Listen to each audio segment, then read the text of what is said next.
Okay, welcome back to Mage Knight. There is something kind of magical about this game, isn't there? It's just really interesting. Very interesting stuff. We tried the first conquest scenario and failed because basically we're just too fucking slow. Um, I did actually try it again on my own, just briefly. I didn't even get to a resolution. I just kind of rage quit. Um, Yeah, I mean, RNG can kind of fuck you. I think everything is recoverable. I had like a really rough start, but I pushed forward and then it got kind of better. But then I attempted to do an altar that had two rampaging orc enemies. And I was like, okay, I got a pretty good hand. Two rampaging orcs. It's not bad. And then I pulled up double orc summoners. And I didn't have enough range attack. So they both summoned two brown monsters for the the attack and damage, all that, their attack and armor and stuff. And it was just like it was like a Medusa and a Hydra. It was just like crazy. And it's like, okay, yeah, fuck that. But anyways, we're gonna give another shot. We gotta keep improving. We gotta just keep playing and get better and better. So we're gonna do the same thing. We'll use the alternate tokens. We're not going to change anything else. We're going to try out Tovak, who is what I just played on when I tried on my own. He seemed like he's got a couple nice cards and nice skills, so we're going to go with Tovak. Seems like a good beginner one. And away we go.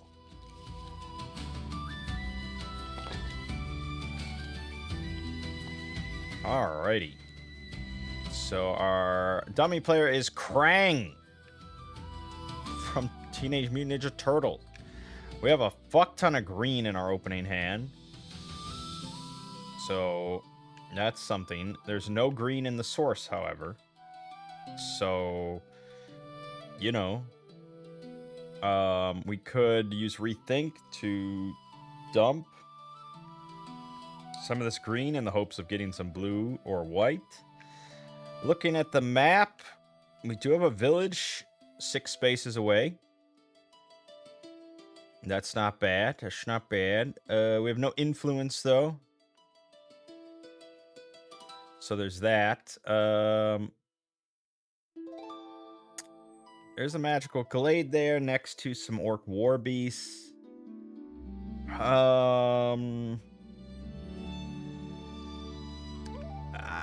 Yeah, I would say probably our most likely result here is moving on to the village and then exploring. So we do want big move. We have move 6 pretty handily, but getting 8 is going to be kind of tricky. I think we either want a great start to get 2 more cards, or we want to shuffle in probably Tranquility and Concentration. If I had a green source or anything like that, Concentration would be really strong. But I just don't have a way to use that. So, sure, we'll use Rethink. And we'll throw in Tranquility and Concentration. Okay, good. It's a lot of move, but Stamina, we do have blue, so that's good. He got the right moment. Alright, so we're definitely using Stamina in order to move 4.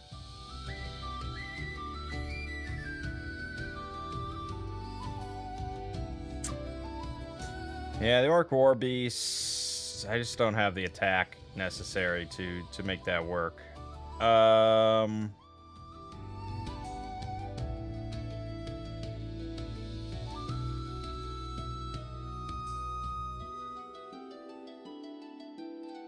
Yeah, mana draw just doesn't really help me, unfortunately. Unless we want, but the diggers are fortified, so that just wouldn't work. No, we just can't do anything with that range attack 3, as far as I see. So, yeah, we're just gonna move. We're moving 6, and then I'll hold on to swiftness for now. So yeah, I think we're moving 8 total. We're gonna move to the village and then explore.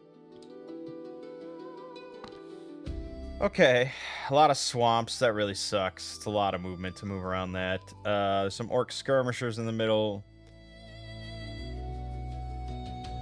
Fine. It's not great. Bunch of crap, really. But we might plunder this turn. On offer in the village, we have foresters who have move 2. Move cost of forest hills and swamps reduced by 1 this turn. And block 3. And then thugs who have block 3, attack 3, reputation -1, influence 4, reputation -1.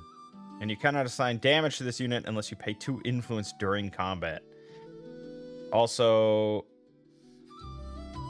they cost 5 with a plus or minus. I think this is from this shit.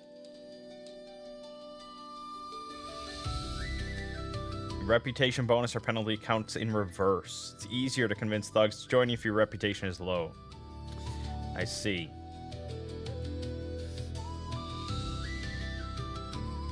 I think foresters would be not bad to grab. Yeah, I would say not bad to grab if I can muster up 5. We're definitely not moving anywhere else this turn, because getting the foresters to help me move across the forest to the monastery might be pretty good. I think we're done though.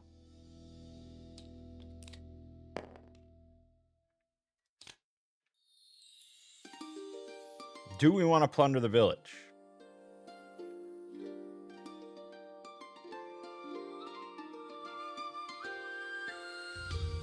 I mean, we're burning through cards, I feel.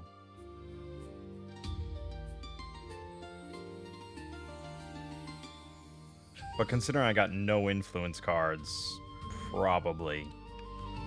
Still didn't. Okay, then in lieu of that, getting to the monastery is going to cost us 5 move. We can play both swiftnesses. Plus, sort of tranquility on its side. That gets us 2 here. Can we fight the diggers? Yes. Sort of. We can. We could. Well,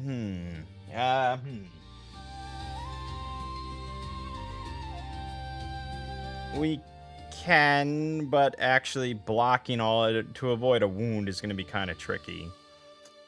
But I can crystallize with the blue source to get a red crystal, and that can get us attack 4 pretty easily to kill it. But to block it completely, I'd have to dump mana draw with a rage to block 3. I suppose it's a play, it's just not a very good one. It's a lot of cards just to kill fucking diggers for 2 fame.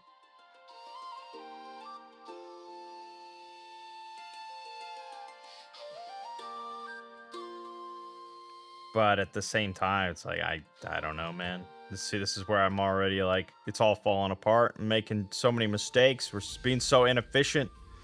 We're going to burn through our deck in a second. But that would be the attack. This would be the block. And that would be the kill. Is it better to just take 2 wounds off of this thing? I don't think so. It seems pretty dumb. Seems pretty dumb.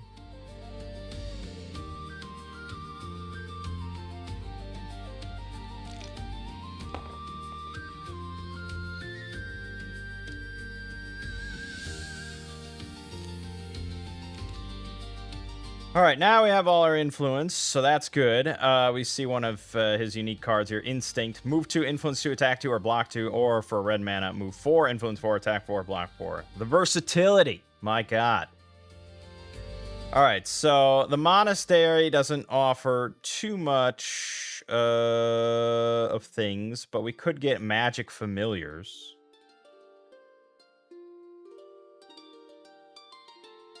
Which costs 6 influence, and when you recruit, you have to pay 1 mana of a basic color, place it on this color, place a token of that color on the unit.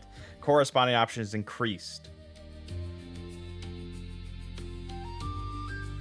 At the start of each round, either replace that token with 1 crystal of any color from your inventory, or throw away this unit. Jesus. That doesn't seem very good. I have to pay a token. I have to repay a crystal every turn just to keep this thing going. So it's a very short-term thing. But, I mean, say we put a red on him. He would be attack 5. So you kind of just use him and abuse him, I guess. But I don't even know. That's really the only option, other than buying the counterattack, which is not a bad card to throw in. That's not a bad card. That would be 6 influence, which is pretty easy for us to get with Promise, this, and Threaten topside. That's 6 influence. We can buy a counterattack. We have no negative reputation or anything, so boom. I'll take it. Okay, good. We'll take it.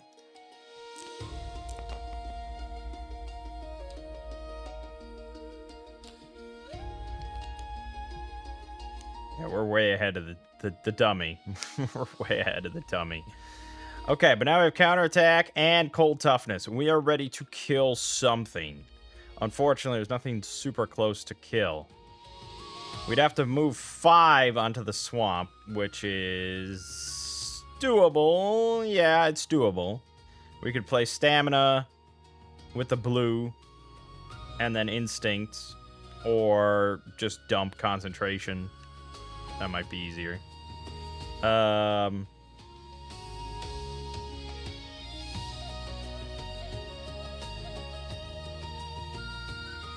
He's got 2/1 attacks, so I'd have to play 2 separate block cards. But counterattack is a very nice card to finish him off. Then I don't have to pay anything. So cold toughness blocks 1, instinct blocks another, and then counterattack will just kill him because it's 2 attack plus an additional 2 attack for each enemy blocked this turn. So I think that's our play. In which case, yeah, this works. So boom. Boom. That gets us moved. Although, before we do that, I have a lot of cards here.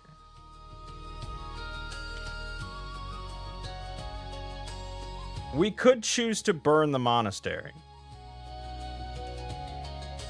In which case, if we defeat the purple enemy, which is questionable, I think we probably can do it, but we might take wounds in the process. But then we get an artifact.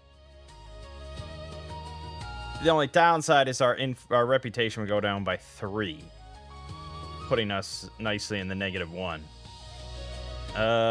It's a bummer, especially when I don't even have a unit recruited yet, but grabbing an artifact sounds pretty nice.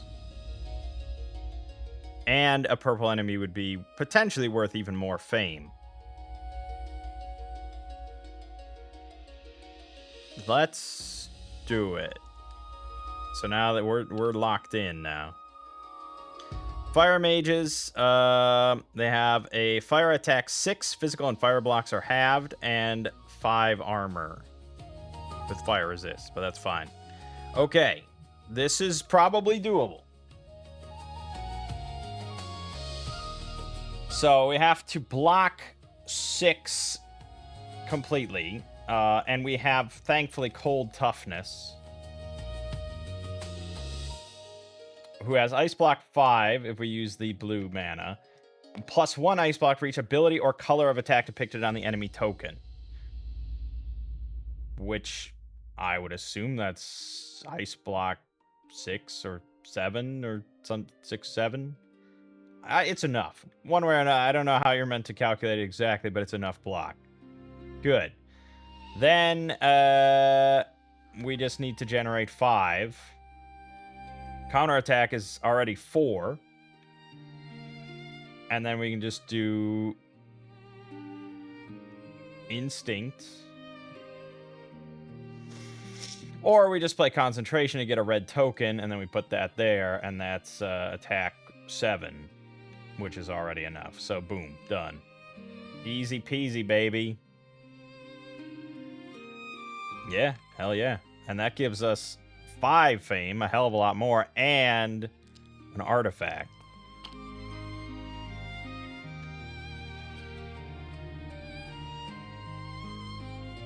Get an artifact as your reward. Okay, the Circlet of Proficiency. We know that one's pretty good. We could definitely take that again, and we got it early this time, so we could actually burn it to get an extra skill. Or the Banner of Fortitude. Assign this to a unit you control. Once a round, when the unit is about to get wounded, flip this card to ignore the wound and any additional effects from it. The unit can still only be assigned damage once each combat. Or we could burn it to any time except during combat, heal all of your units completely. Considering my reputation's already a little in the dumps and we haven't recruited any units yet, I guess we'll go with the Circlet of Proficiency. Solid. We get a new skill. I feel no pain. Once per turn, discard a wound from your hand. If you do, draw a card. This is except during combat. And Mana Overload. Once per round, gain a mana token of any color except gold. Put this skill token in your player to activate and place another crystal of the same color on it. Next turn only. If you use a mana of the same color to power a deed card that gives move, influence, or any type of attack or block, it's +4 from that card. Any type of attack or block.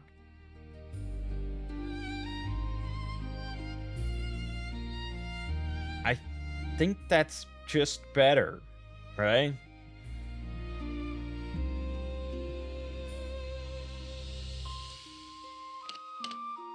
Mana Enhancement. Once per round, when you spend a mana of a basic color, gain a crystal of that color.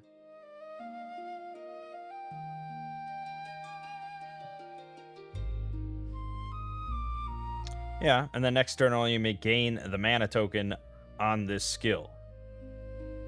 Oh, put the skill in place another crystal. Okay. So anytime you spend a well, once per round, you spend a mana, you get a crystal, and then the next turn you get a token of that same mana. It's not bad. We might actually use that with our amulet.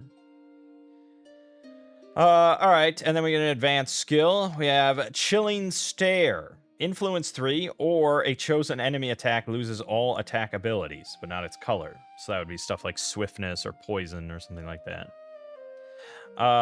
And then spend either a blue or a white mana to get influence 5, or a chosen enemy does not attack this turn.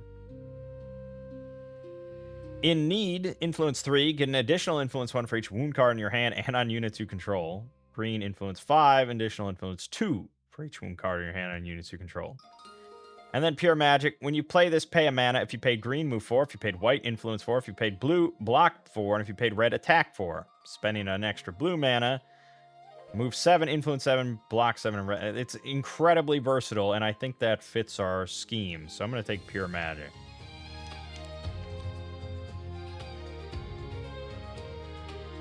Awesome. That was a good turn, I think. I think I worked out. Okay, he's got one card left. All right, so we have blue and red in the source. We definitely want to use Mana Overload because the round's almost over. So we can gain a mana token of any color except gold. And then next turn, if we use a mana of that same color to power a deed card, it gets +4 on the basic stuff. Okay. We can also use the Circle of Proficiency this turn to use Mana Enhancement So when we spend a mana of a basic color, gain a crystal of that color.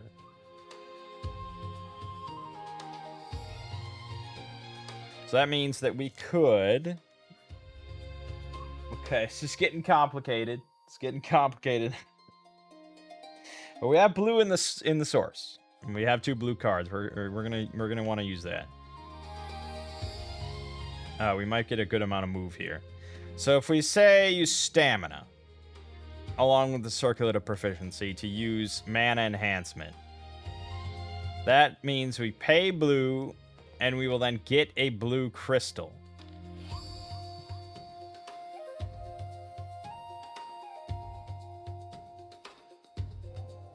Then next turn, we get a blue mana token. Mana Overload says gain a mana token of any color except gold. Next turn only, if you use a mana of this same color to power a deed card that gives move, influence, or any type of attack or block, it's +4. So then we can get basically another... So we get a blue token this turn that we could spend on something else. We don't have to, but I could.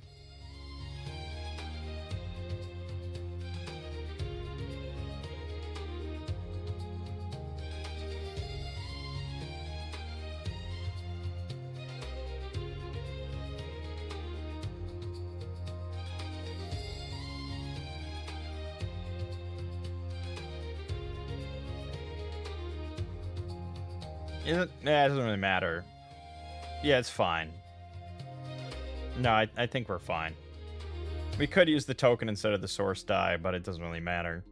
Because there's another blue in the source, and that's fine for me. So, all this really is going to do is make our next turn pretty big on move for when we use pure magic. Yes. Because we'll also have a blue token. Okay. But for right now, we have move 4. So we're definitely going to explore. Okay, there's a mage tower and some orc summoners.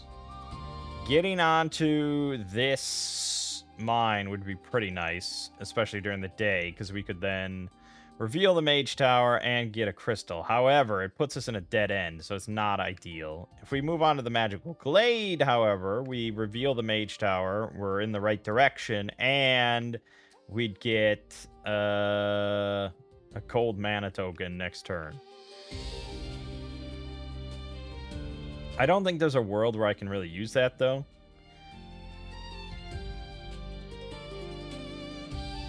And we're going to have a lot of move next turn, so I'm actually willing to push that if we can get to this spot. So we have 2 movement left over. I need to generate 3 movement.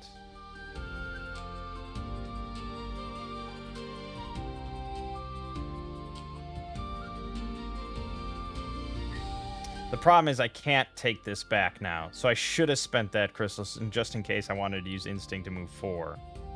So no, this is just not viable. Not if I want to have my huge move next turn.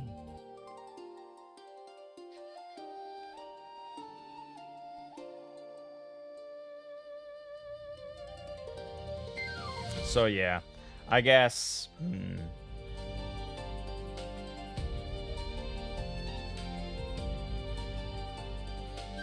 I guess then there's not much to say.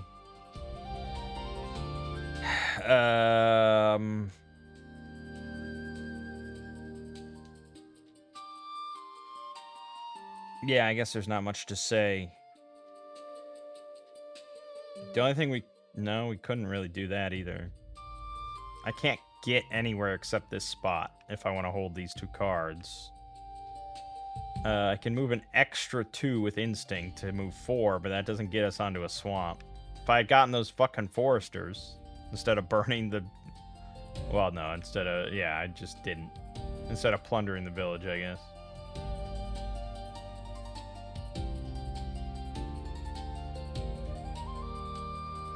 So no, I guess that's it.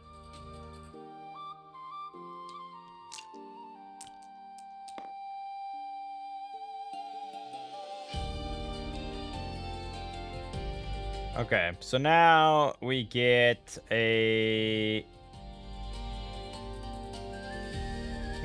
blue mana token this turn. It's a lot of blue. We can then play Pure Magic. We can play the blue on this, and we can play this. And since that coincides with our mana overload, we get, oh no, blue is block, not move. Why did I think it was move? Okay, never mind. Well, in that case, that can power that. And we could use red to attack 7, but I have nothing to attack, so that was dumb.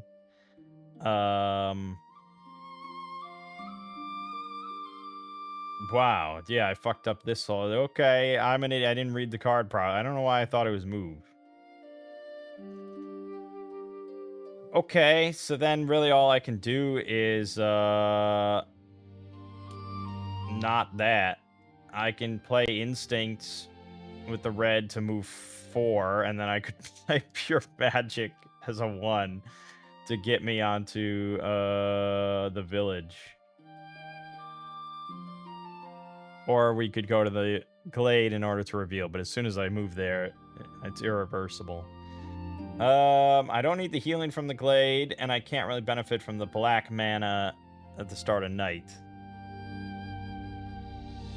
But we would be able to see what's in the mage tower, which is kind of valuable. But we definitely want a unit at some point. So, yeah, I guess I'm going to go to the village, and that'll be our turn.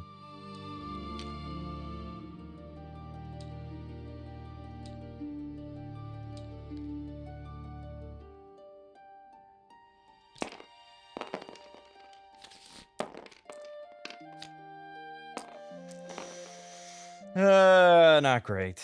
Very, very not great. All right.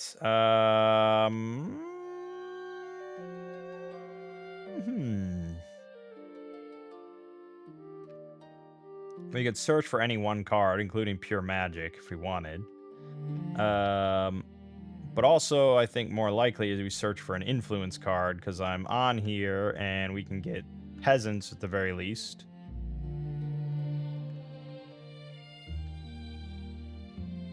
Peasants aren't great, but it's flexible. It's something a little extra. But at the same time, though, I can play Instinct with the red source die. We can just Influence 4 and grab them, except that I have -1, so... Yeah, and even if I kill these Rampagings, that's still -1, which isn't good. So I'd have to dump an extra card just to do that.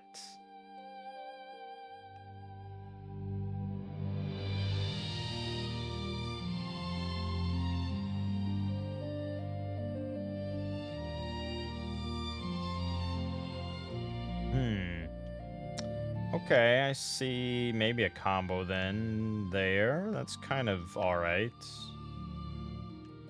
Oh, this is probably really a bad, dumb idea. But if we search and we grab, Promise.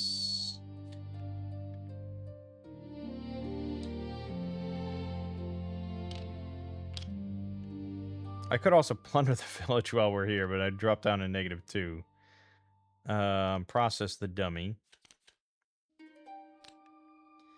So we're going to use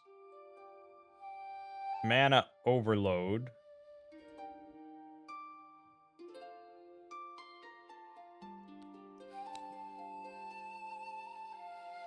To get a white token.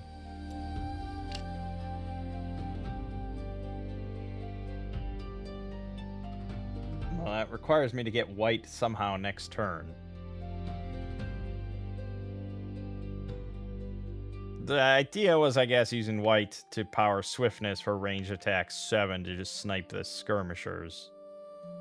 But yeah, now that I see I'd have to do that, it's a little iffy.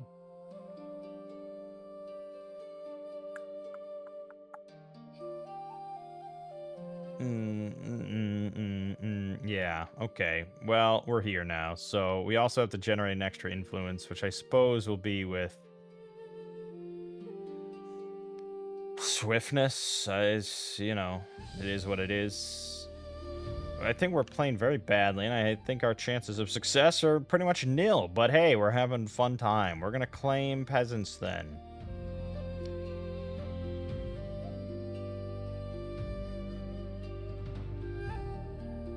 Quite inefficient. And we got swiftness, but again, I have no white crystals, so I cannot get white mana. Done.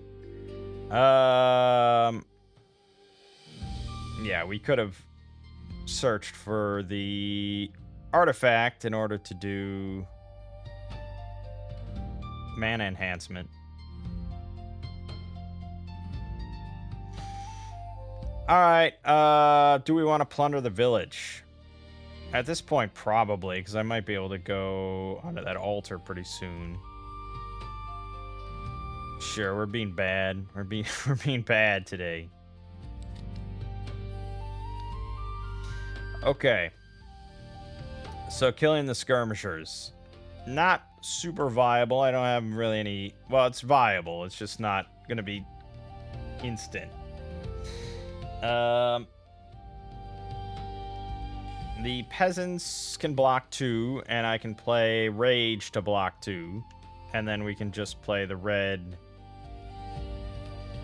instinct with the red die. And that's a kill. But before we do that, I think we probably should just move in order to get onto here at the very least. We could also play mana draw to use another token, or another die from the source, which I could then crystallize.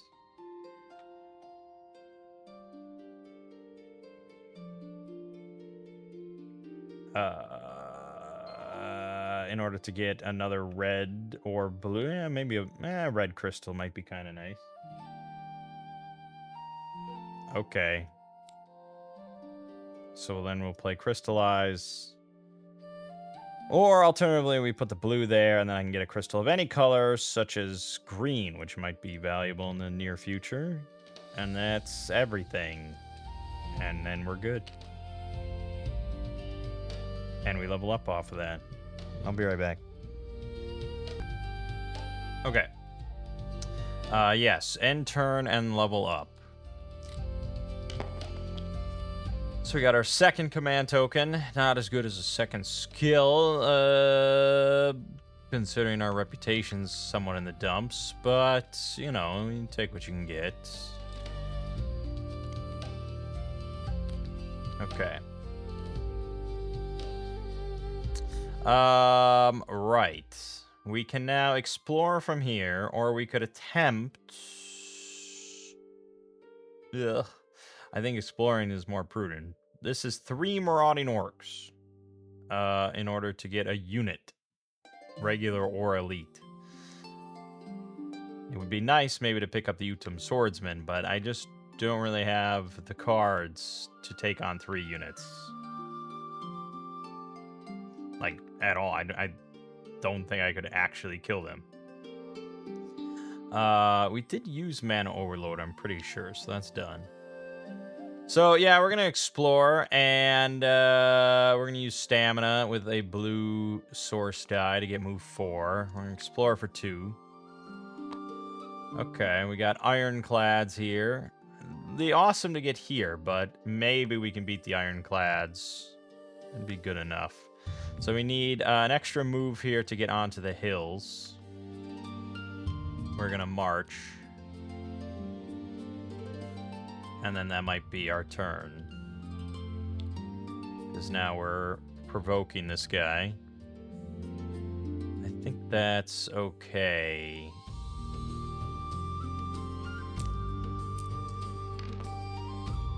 Gold is useless, unfortunately. All right, good. We got counterattack. That's strong. It's very strong. Very strong. All right, so the ironclad. Yeah, process a dummy. Okay, just a couple more turns left. The ironclads. We could still move on to the mine for 3 move. But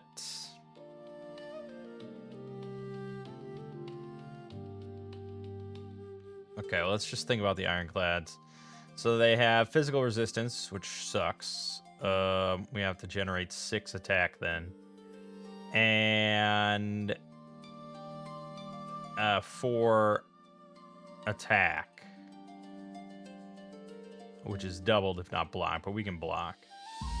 I suppose the easiest way would be cold toughness with this. That's an easy block. And then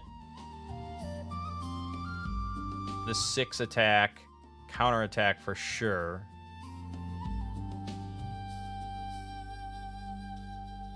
Yeah, counterattack with the red. So concentration with counterattack for a red token. This blocks everything and kills the ironclads. So then we just need to generate the move. We only need 3, so I'm tempted to just march with this.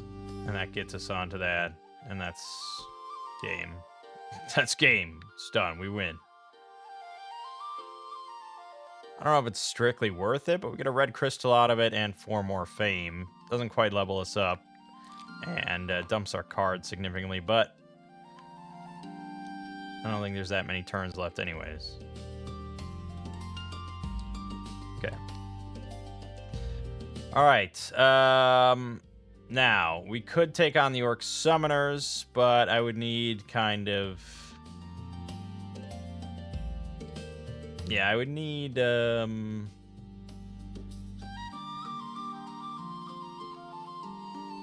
I would want ranged attack to make it really worth it. And we do have the Circle of Proficiency, so we can do the Mana Enhancement again.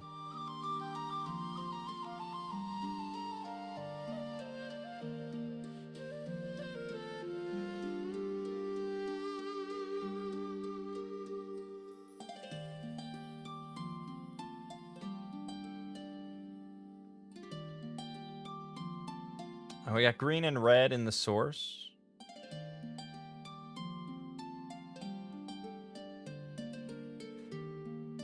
Neither of which is exceptionally useful, but we can use the green for pure magic to get a lot of move, and I think movement might be our best bet. So let's assume we're doing that, and then let's assume we use the Circlet of Proficiency in order to get Mana Enhancement,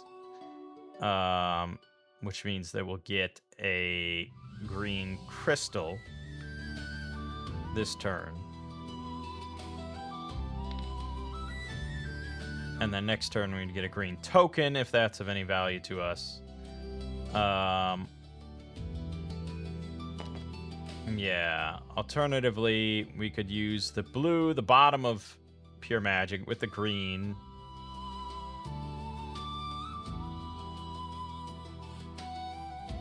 That might be better. So then we use the blue here.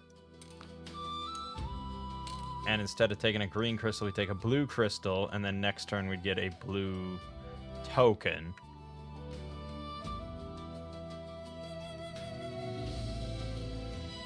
Which is, so then we could use on stamina to move even more. But already this gives us move 7. Yeah. Move 7, so then we can move here for 2, and then explore both of these. Very nice. Now we do have 1 extra movement. I could use stamina now, move 2 to move on to the green. And then we get a green thing out of it. No matter what, we're probably not accomplishing much else. So I think we'll just hold off for the moment.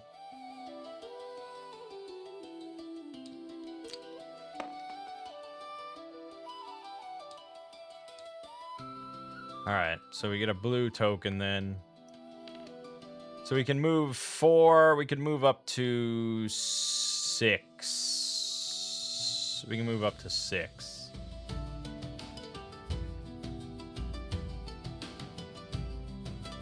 Which means, unfortunately, we can't quite make it to the village. The best thing we might be able to do is get onto this green thing, and then that's it, really. Alternatively, we skip that because I already have a crystal, but more crystals are not bad. It just slows us down a bit. I think we're somewhat behind the curve. We're only level 3. But there's not much else I can really do. I don't want to double back, so yeah, I guess we're just doing that. Now we'll move on to the green, and then that's it.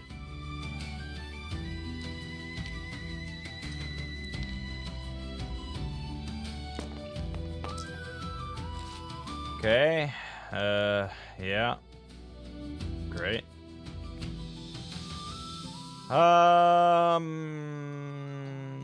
Let's do great start this time. We might be able to really accomplish something here.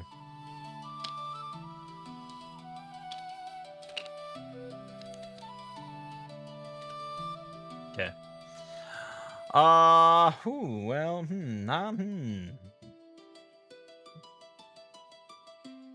Doubling back to take the Mage Tower is a possibility, or we could go to this altar. We'd have to defeat a keep garrison enemy and a dungeon monster enemy in exchange for an artifact.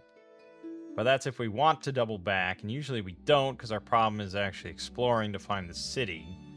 So I think we do want to move forward, in which case we could fight the Orc Trackers, who have 4 physical attack, assassination, which means damage can't be assigned to a player. They have elusives, so they have 6 armor against range and siege attacks, but 3 once blocked. I think that's fair. So we need to move 2, which is probably going to be with swiftness, because range attack's not going to be exceptionally valuable, but at the same time, I do have a white in the source, and not much else useful. So maybe I won't.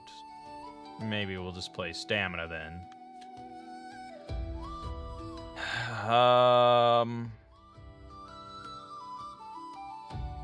I think we'll use mana overload immediately.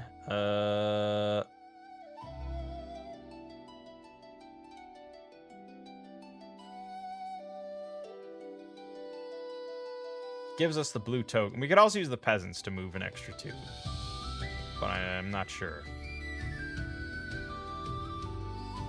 Maybe instead of stamina, we use instinct with mana overload. That gives us a red token. And then next turn, if we use a red for like attack, we'd get an extra attack. I don't think I really need that though. That's the problem.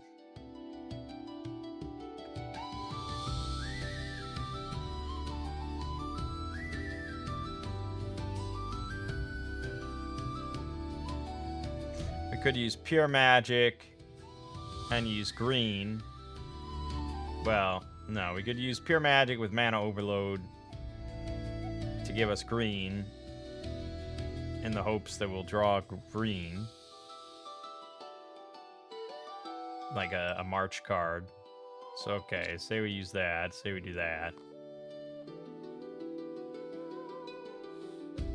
I still don't know if that's a good idea, because you generally want to use stuff from the source, if possible.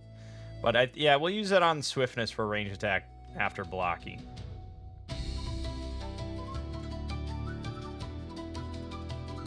Which does raise the question of blocking. So maybe I should use it on instinct. Okay, hold on. Math out the shit, math it out.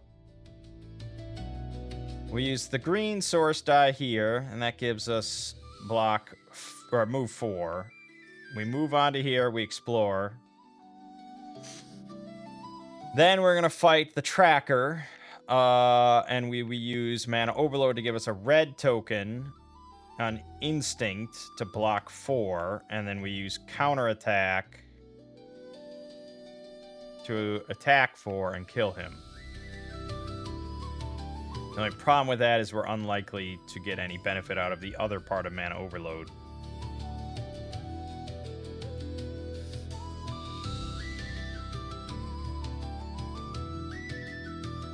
But that's, I mean, that's tough. If you don't have it in mind, it's tough. The alternative,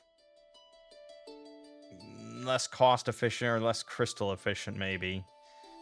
We use white on this in order to get the range attack 3, which is enough to kill him after blocking. And then that would give us potentially +4 influence on promise next turn if we can get to a village or something. That's maybe the best bet. We just have to find a way to block, which would either be card inefficient or crystal inefficient. And we're probably going to go with crystal inefficient. Now, we'll probably use the peasants. So we'll use instinct with the peasants to block 2 and 2. So that's 4. And then we'll use swiftness with the white token for range attack 3. That's the plan. We're going to move here. We're going to explore. Great.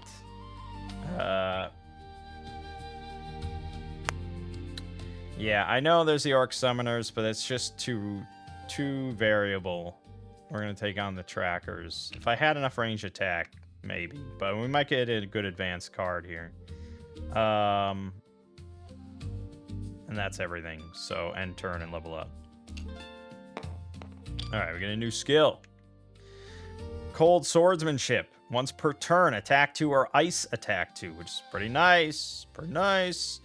Who needs magic? One card played sideways once per turn gives you +2 instead of +1. If you use no dice from the source this turn, it gives +3 instead. It's pretty good. Yeah, it's not bad.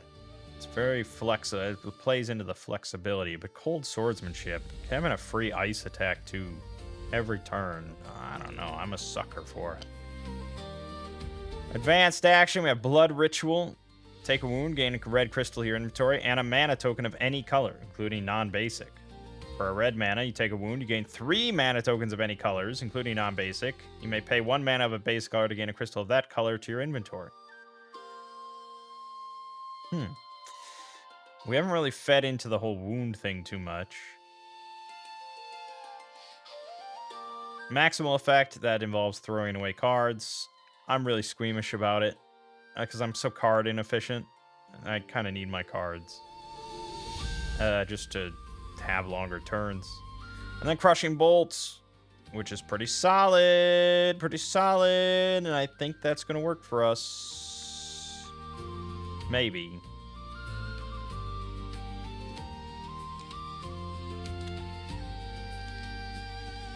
Okay.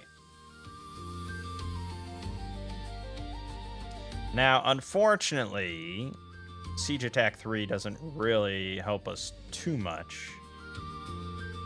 And we can get Influence 8 very nicely, but I'd have to get to a village, which is a pretty inefficient move at this point.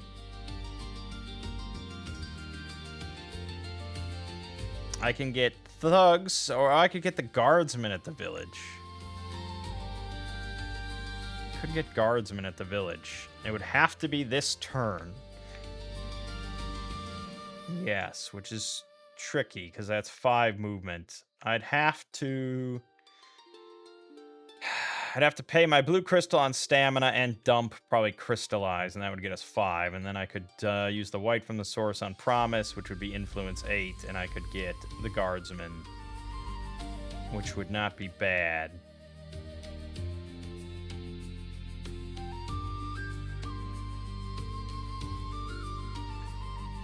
The downside of this whole plan is it's kind of moving in the wrong direction somewhat, but it's not the worst. It's not the best, but it's not the worst. I think I just fear the summoners a lot for some reason, if I can't snipe them. I think that's kind of the point, but yeah, there's also a, what is this, a labyrinth? A maze? It's a labyrinth. This is the more complicated one.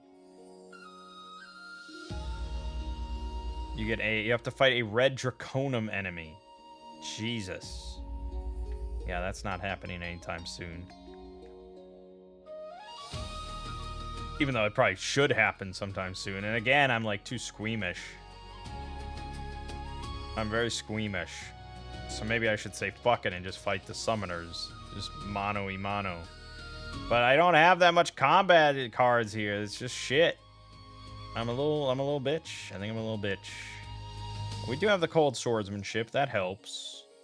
But it's the blocking portion that I just... Yeah. Because counterattack's only really good if you can block.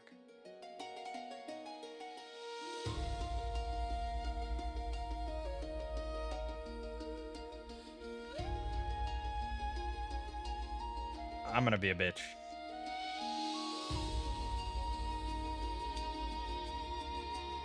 Yeah, we're gonna be a bitch. So we're going to, we're gonna use stamina.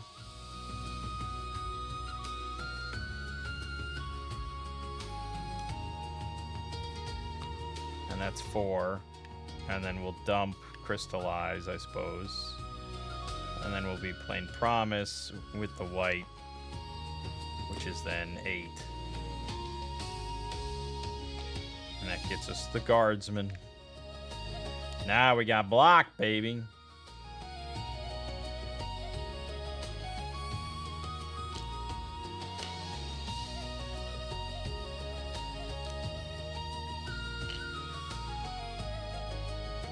Now we could plunder the village. It would bring us back to negative, but it would allow for potentially a very nice turn, especially because we have like no movement of any kind. So I think I will plunder. There we go. Okay. So we need to move. We could move back towards the summoners for 5 move. Or we could move for 5 move and explore this, but then I need more move to actually do something.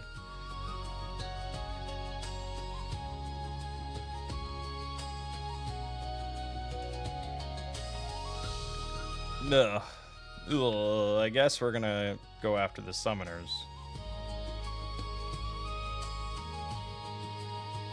So we're gonna play March with the green source. That's 4, and then we're gonna dump Threaten. That's 5. Back the way we came. And we're gonna fight the summoners. So we're in it. We're involved here, so just do it. So it summons the Shadow, who has it doesn't show all the stats for these guys. They have a cold fire attack 4, so physical fire and ice blocks are all halved. But then I don't know what this other thing is.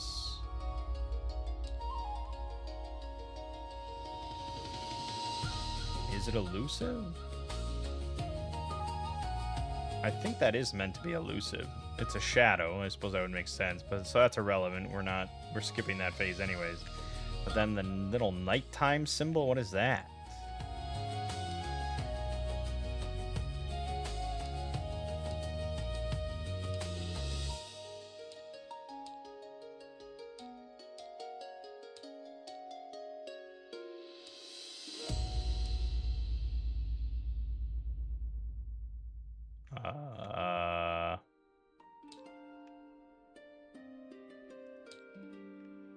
I don't know. What the fuck is it? It's in our big reference sheet?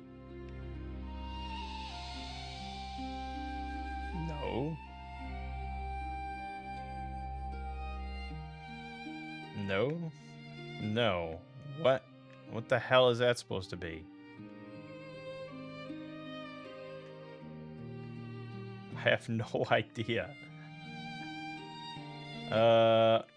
I'm not playing with like all sorts of different monsters and stuff. It's from Lost Legion. So it shouldn't be that complicated.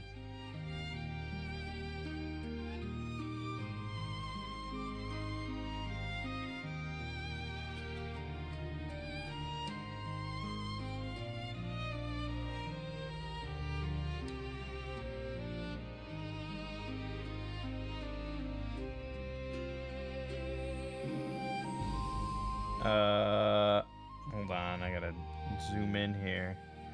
Okay, and here it's definitely not a nighttime symbol. It looks like arcane immunity. I think that's what it is meant to be. So I don't know why it is a nighttime symbol. But arcane immunity just means they're not affected by any non-attack, non-block effects from no matter what source. So anything that would just affect them, like disintegrate or, you know, shit like that, or just ignore their attack kind of thing. That's all ignored. They're not affected by any of that. But anyways, it's 4 cold fire attacks, so all our blocks are halved, and then they have 4 armor. We're obviously using the guardsman, so he counts as 2. I'd have to play both rages. And that blocks everything. And then counterattack would be 4. Simple. Done.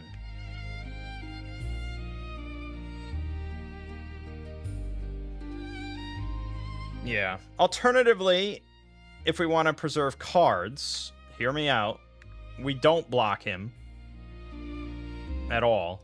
We say fuck that. We don't do any of that. We just take 2 wounds, and then next turn I just play Tranquility with the green source die, and we heal both of those wounds. Problem with that is that counterattack then doesn't get any bonuses, so it's only an attack 2. I could still use Utum, but we could just use Rage and counterattack, or keep counterattack and use both Rages for attacks. We're basically saving a card, but since I have to then spend Tranquility, it's not really much. We're maintaining the Guardsman, which matters, I suppose, if I'm going to do another combat this round. But seeing as how we got the Ironclads right there, I think we might do another one this round. So it's probably better. Yeah, we're going to do it. We're going to take the wounds. So we'll take 2 wounds because it's 4 attack. So it hits me, ticks down to 1, and then I take another wound, and then it ticks down to 0. The cold element, all that really only matters for blocking. However, I just noticed that I do have my cold swordsmanship, and that's attack 2. So that's all we need. He's dead. Done. Now, yes, okay, it does count this appropriately. Good. Good scripting, once again. So it doesn't count the 4 plus 4 because he's here. It only gives the 4 and the 1 rep. But alright. That's it. We're done.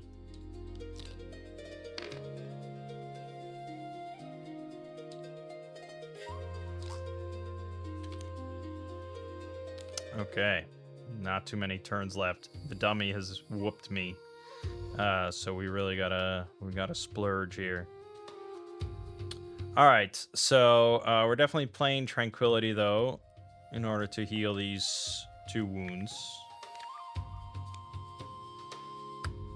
Then we have like no movement whatsoever, which is the annoying part. So next round is all we've got, and I can't muster up like extra draw. So this was quite inefficient. The dummy went a bit too fast for our liking. Or I went a bit too slow for my liking. Hard to say. Yeah, it's not good. It's not good. But I guess that's all we got. We're going to hope we draw into a move card. 3 of the 7 are move.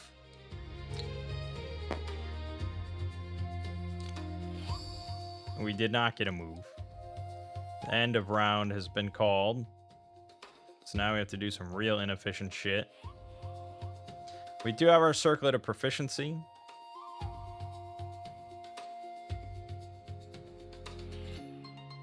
We could use Who Needs Magic in order to give +2 for a sideways card. So let's try to math out how we can beat the Ironclads. It's got 4 block. That's easy. That's a guardsman done. You know, no question about it. It's perfect. Alternatively, no, there is no alternatively. That's just the easiest way to do it. So then we just have to muster up 6 physical attack. However, we have the ice attack too. So that's 2. So we really only need 2 normal attack, which is easy enough for anything to do. Which is good because we want to dump this. We'll use this to use that skill. So that's 2 move plus another one of, say, rage. That gets us to here. We will fight this guy. You will block him, and then we're going to counterattack for 4. Plus Cold Swordsmanship, dead. And I'm going to use Crushing Bolt in order to get a green crystal that I'll never spend, I guess. 5 deed cards left in my deck. That's really bad. Fuck. Yeah, it's really quite bad.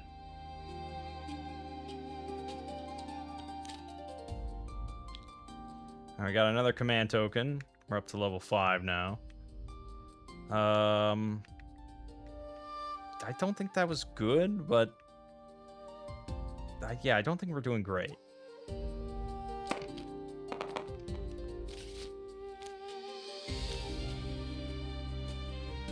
Okay.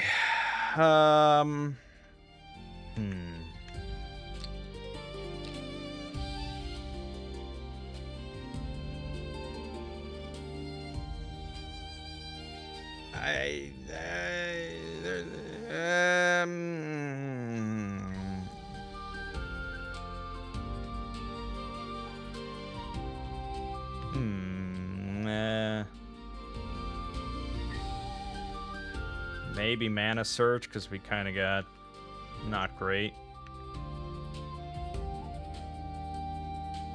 Okay, we'll pick Mana Search. Good, we went before him. Excellent.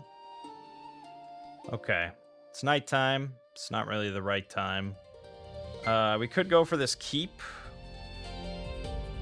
Now, you know, just because, like, it's just drawing tiles off the stack. So this could be the city or this could be the city, depending on where things are. It's not like we just have to keep traveling in this northeasterly direction kind of thing.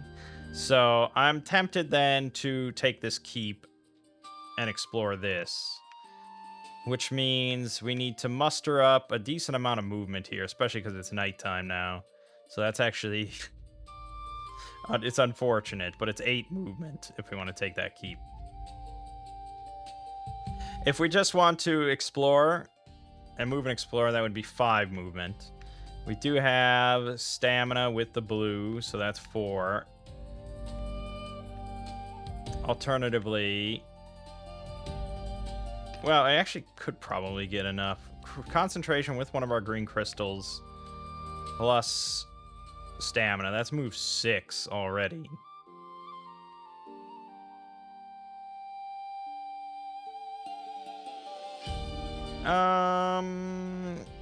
Yeah, alternatively use the blue from the source plus swiftness. That's 6 as well, and I don't have to spend a crystal and we hold concentration. Okay, that's 6. So that's 3 plus 2, and there's the city.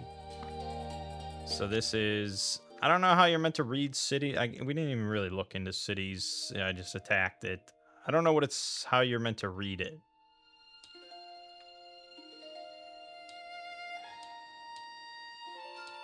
Because I think there's different levels of cities.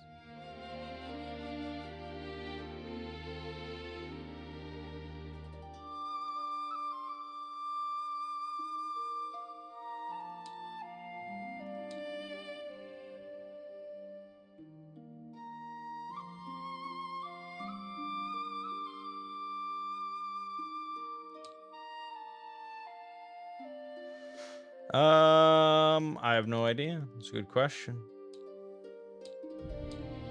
City levels. Shown in the scenario description, once you're experiencing, you may increase the city levels, especially when using rules for cooperative city assault. Soon you will see that even a city of level 11 can be conquered by a single player if they have really strong cards and an army suitable for a city assault. Okay. So I don't know what level we're playing on. This is 2 purples and a white, so I guess this is a level 5 city. Okay, it sounds like a baby enough mode kind of thing, but it's 2 purples and a white. And any elemental stuff is increased by 2.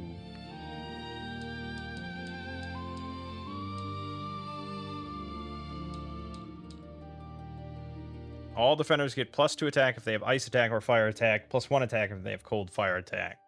So they really can put on the hurt. You need a lot of block. Now, if we take that city, we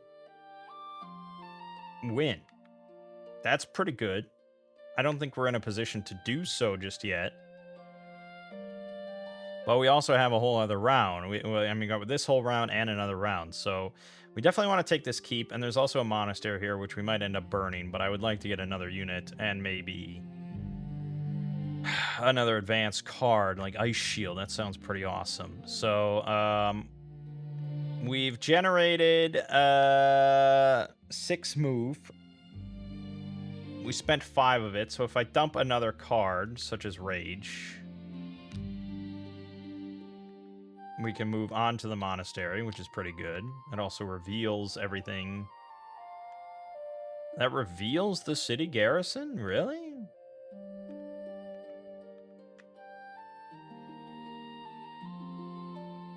Even though it's nighttime?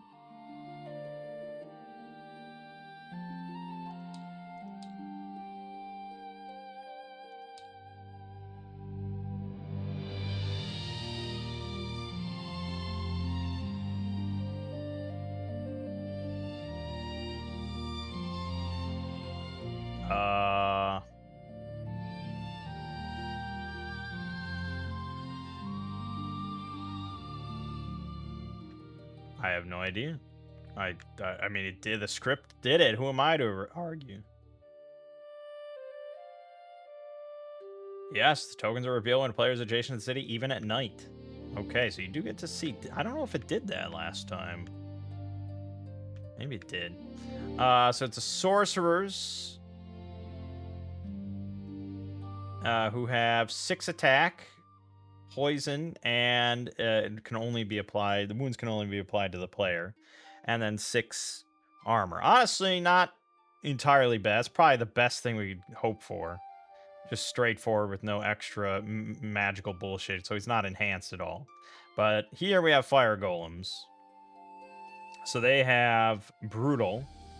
So it's doubled if not blocked.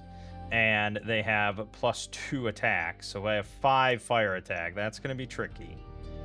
But I do have an ice block 5 blue card, which is all we need. And then they have 4 armor with fire resist and physical resist. But again, I have a nice ice attack that can help cut through that. And then Altum Guardsmen. They're double fortified, so no siege attacks. They have fire, cold, and physical resist. That seems insane.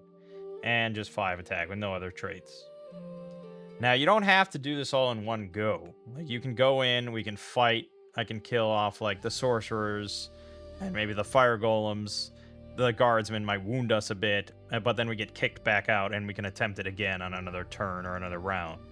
So we don't have to do it all in one go, even though that is very possible. But for our purposes, certainly we're going to want to take this keep first. I think then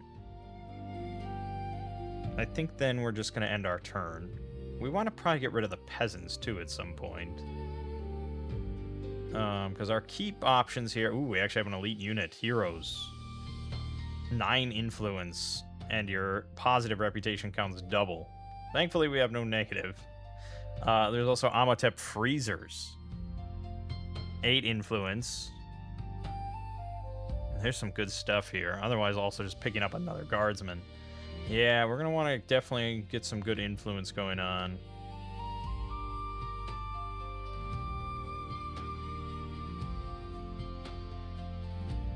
It's a little inefficient. Well, definitely. But we could use Mana Overload this turn to get a useless white token that we just throw away. But then next turn, we use the white source in order to power Promise to get Influence 8. And then we can easily grab, like, the Amatep Freezers, which would be awesome. That seems appealing to me, so I'm going to do that. That's assuming that we can then move...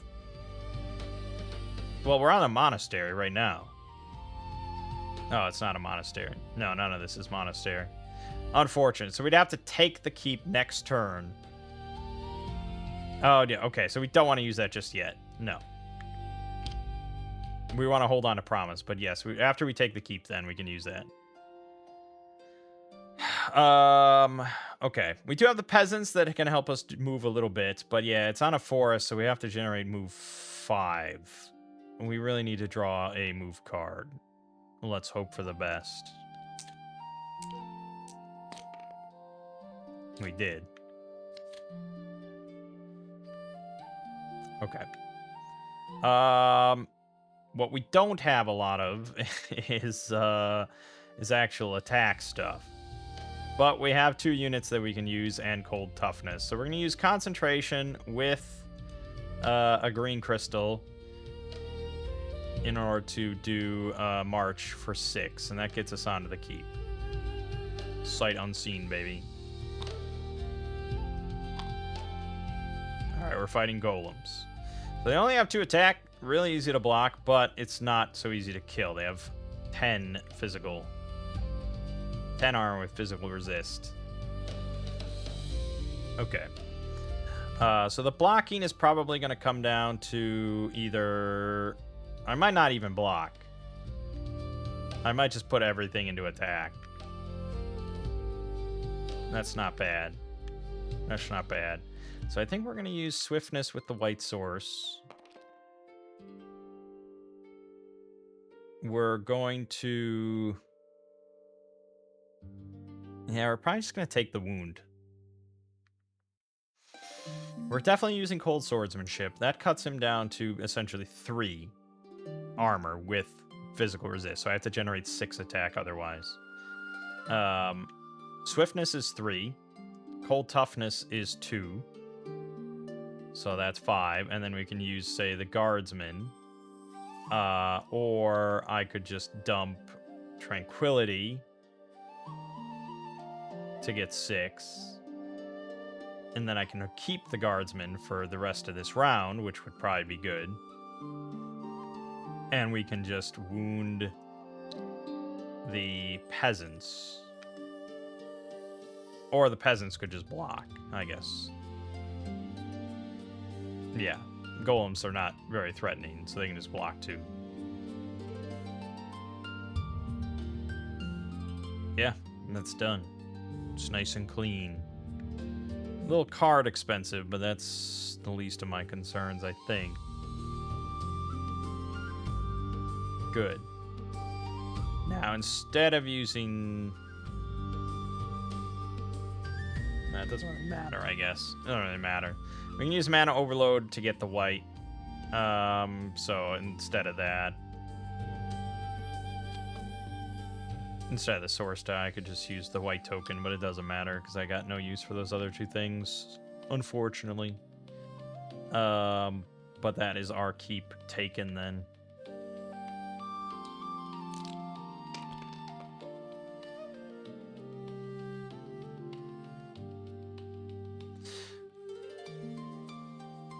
I want to redo that. Because, yes, it did matter. I re-rolled the white die that I needed to use. So we did want to use this source. I'm gonna re-roll to just fix that. Scratch that. I'm still a new player, all right? Give me a break. Excellent. Okay, dummy's going very slow. All right, so now we're at the keep. We can do big influence. We're going to do promise with the white source die. That's influence 8. We can't really generate any more influence than that. So 8 it is. We have no positive reputation, but no negative, so we can just afford the Amatep Freezers. They have 6 armor. They can attack or block 5, or spend a blue mana to cause a target enemy to not attack this combat and get -3 armor. That's that's all extremely good. That improves our chances a hell of a lot.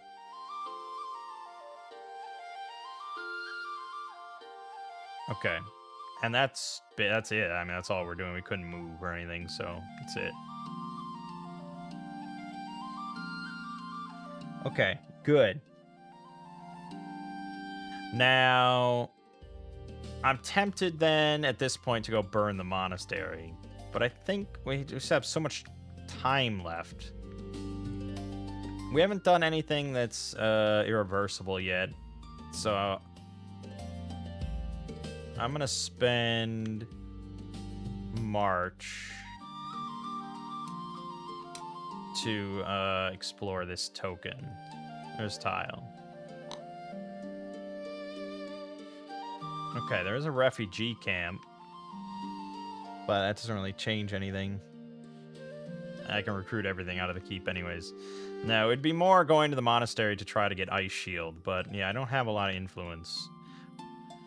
Also, it would probably behoove me, perhaps, to try to level up again.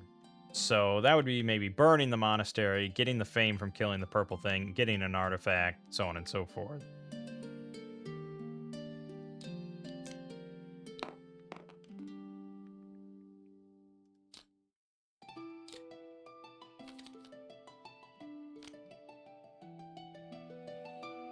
Okay.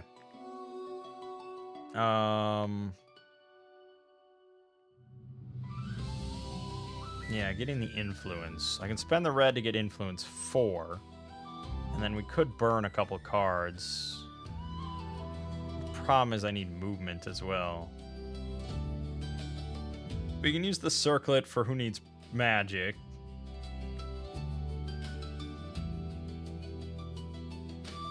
Yeah, that would allow us to throw away Crystallize, for example, or Mana Draw in order to move on to the monastery. And then we burn 2 other cards in order to get onto influence 6. Yep.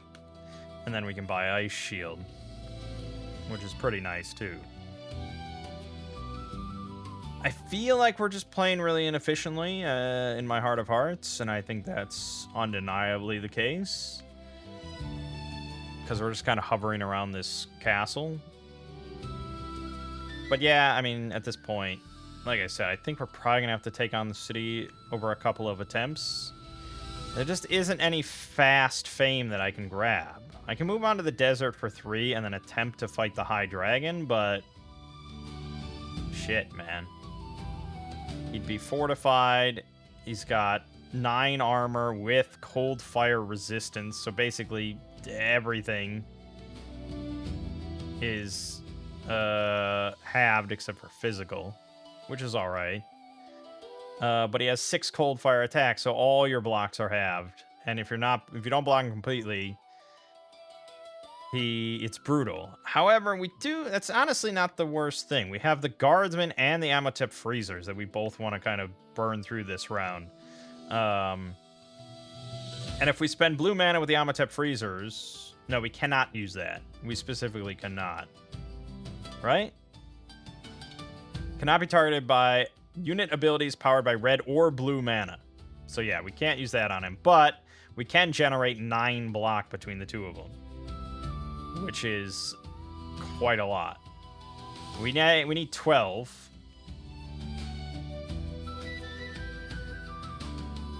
We need 12 total, but still, I think we can muster 12 between our 2 units.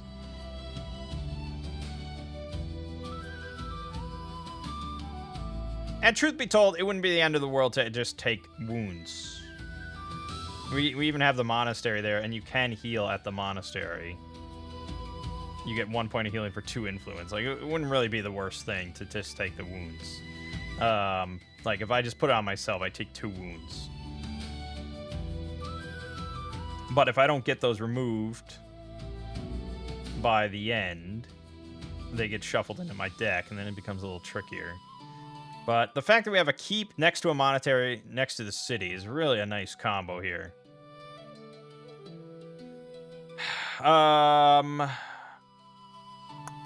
Yeah, okay. So we're going to, I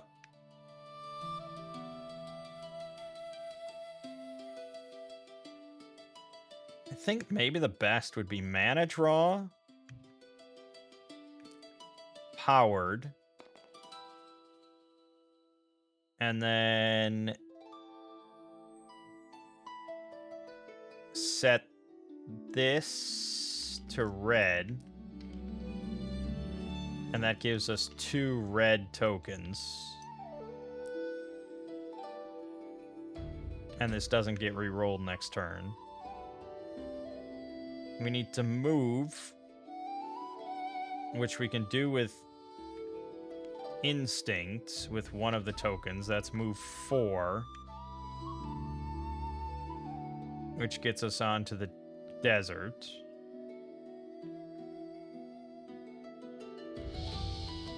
Then we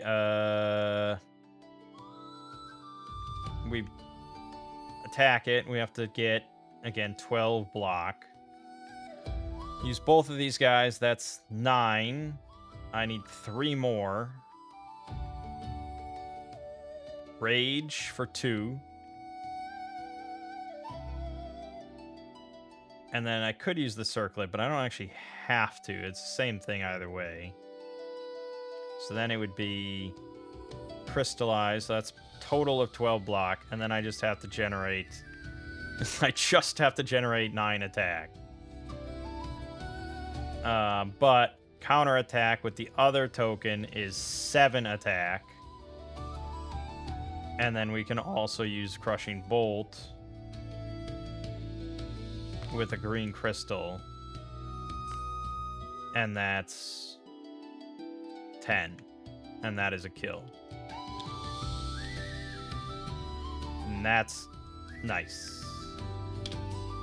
I think that's pretty slick. There's so many ways to do this turn and every other turn. I mean, there's just so many options at this point in the game. You have so many cards. You have so many ways to play cards. You have units. You have skills. I can use Circlet of Proficiency, use any of the skills. I've got Mana Overload. I don't even know if I've used a Mana Overload. We also didn't use Cold Swordsmanship, but that really only adds 1, which just isn't quite enough. So, yeah. It's a lot. It's a lot. What do I have left in this deck? 1 red, 2 blues. Yeah.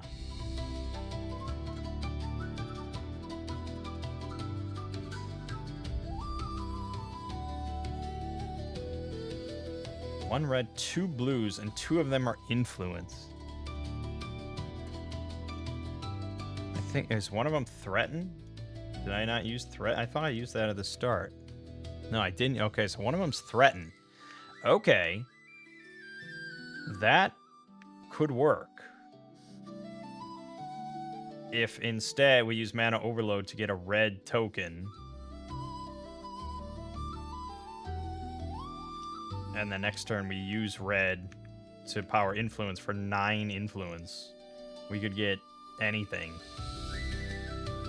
Maybe. Well, it's a little pricier on the refugee camp. It's +1, so we would actually need 10. But yes, we could. We could easily get that. I could replace my peasants with the fucking heroes. But you have to pay 2 influence to activate this unit during any assault or an attack on another player. So maybe I just take a guardsman instead. But we also wanted to buy the ice shields, so we'll see. But I think that's my turn. That was a turn. Okay, awesome. We also get a new skill, Motivation. Once per round, flip this to draw 2 cards and gain a blue mana token. Not really useful this round, but next round before I take on the city, that would actually be quite valuable. Resistance Break, however, once a turn, choose an enemy token, gets armor -1 for each resistance it has, to a minimum of 1.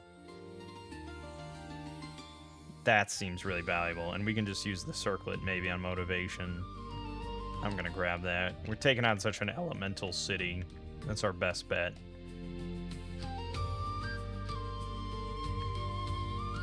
Oh, okay, hold on. We get a new advanced action, maximal effect. That might actually be good at this point.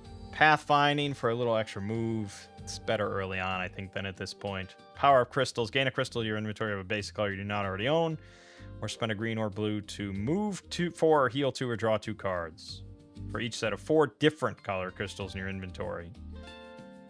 That's tricky, man. You're not going to get too much out of that.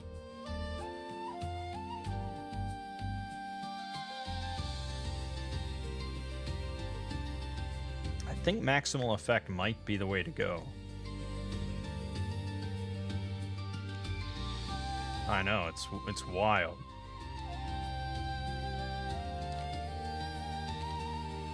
Okay. So we're on the refugee camp. Alternatively, we can go back to the monastery. So the question is, do I want the guardsman or do I want Ice Shield? I do think Ice Shield's pretty good. And the peasants are not super good, but they can take a wound, if nothing else. The heroes, that's tricky. I think I can afford it, for sure.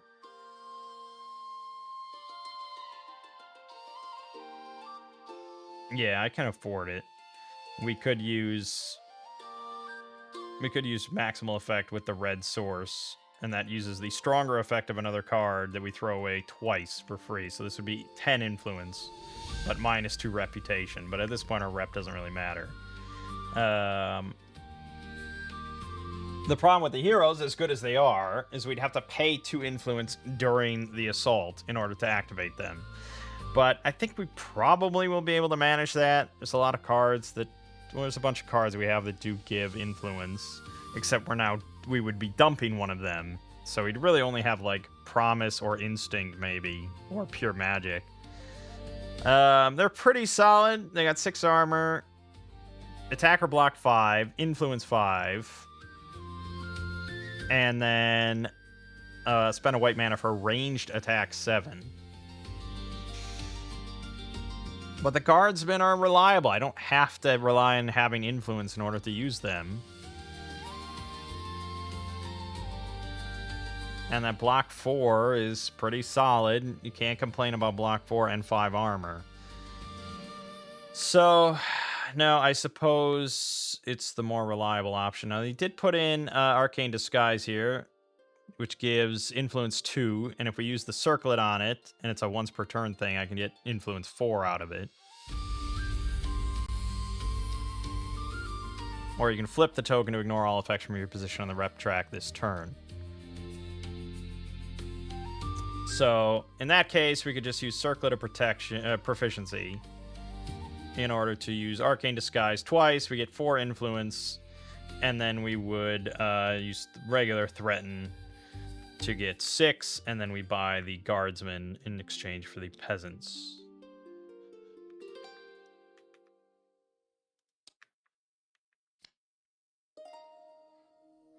And they did cost 1 extra, that's right. So I had 6. That worked out. And then that's the turn.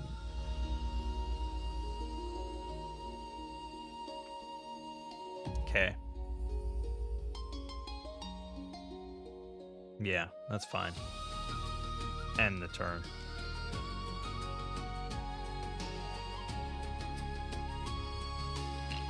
Okay. Process dummy. Okay, we're basically just moving onto the monastery with stamina. And then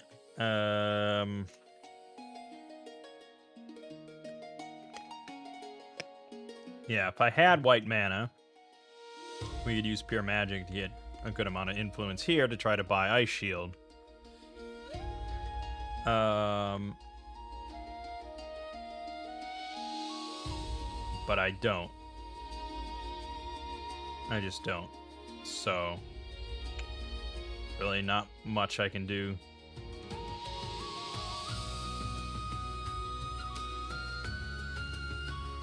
I could theoretically burn the monastery at this point. We'd have to fight a purple guy with not a whole lot to our name. But we can get attack 4 out of pure magic with the red source. We got 2 cold swordsmanship. We have resistance break. And we have a guardsman available. Worst comes to worst, I could also maximal effect pure magic, but I don't know the exact interaction with that.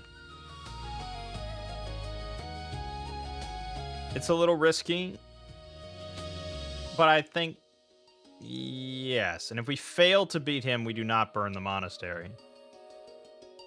Okay, so illusionists. We cannot use our unit. That's right, I forgot about that aspect. He's going to summon a brown monster. He has 3 armor with physical resist. But we can resistance break him. I wish I had some range attack, but I don't. So no, we just have to accept the outcome here. Minotaur, great.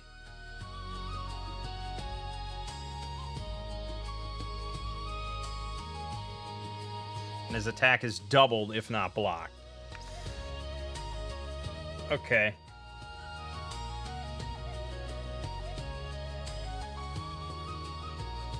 Then we're just taking the wounds. We can win, thankfully. But yeah, we're taking quite a few wounds here because we can't use the guardsman to block or anything. So he's doing 10 damage. Yep, he's doing 10 damage. So we take a wound, it goes down to 7. We take a wound, it goes down to 4. We take a wound, it goes down to 1. And we take a wound, it goes down to 0. Then we play pure magic with red, and that's an attack 4, 5, and we win.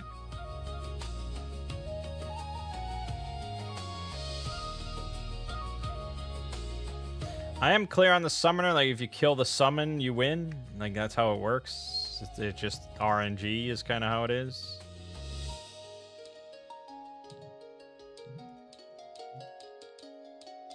I mean, good luck finding anything in this damn book. I hate it. I hate the book. Here. Draw a brown out of the enemy group. For both of the summon mine replaces summoning enemy. Once the attack phase begins, the summoning enemy is considered to be back in play and effects can target them. Oh! Okay, so I was playing it wrong. Okay, so the summon is just for the blocking and damage to you. We do not ever look at the summoned armor. So that's this guy, which means I have to do 6. But I can use resistance break, so I don't have to. He gets, well, yeah, he gets armor -1 for each resistance he has. So he goes down to 2, which is 4, so I don't even have to play this. Doesn't matter, but yes, okay. That makes a lot more sense. The illusionist then is dead.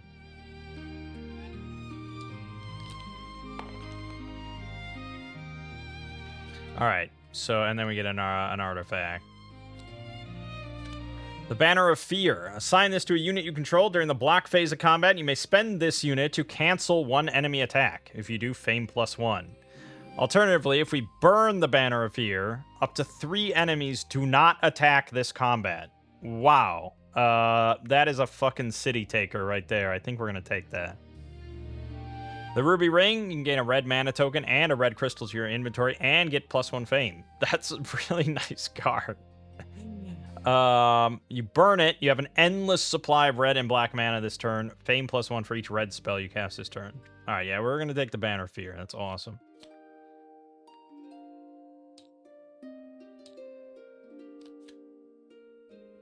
The monastery is burned. We cannot heal here, which is really... That was kind of dumb. I didn't expect to take that many wounds. So now there's just nothing we can do. There's no glades nearby. There's no villages nearby. There is our keep, but we can't heal at the keep, unfortunately. Yeah, nothing you do there. And there's a refugee camp, but you can't heal there. So we're really shit out of luck on that front. I'd have to spend a massive amount of movement to go to a village. So I think we're just living with our wounds, which means there's nothing I can do. That's it. I have to just discard a card.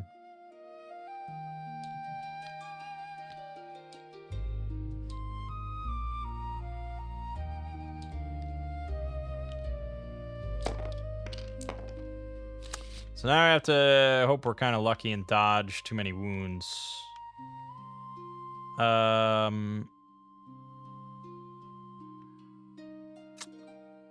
Yes, we could plan then. That allows us to build up a bigger hand. I think that's somewhat advantageous, although Mana Steel's not bad. Doesn't really help too much. We'll go for planning. Try to get a bigger hand.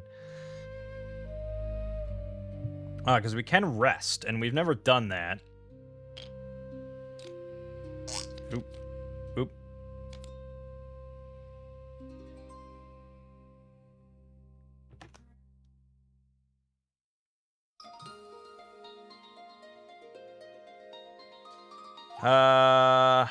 We could rest.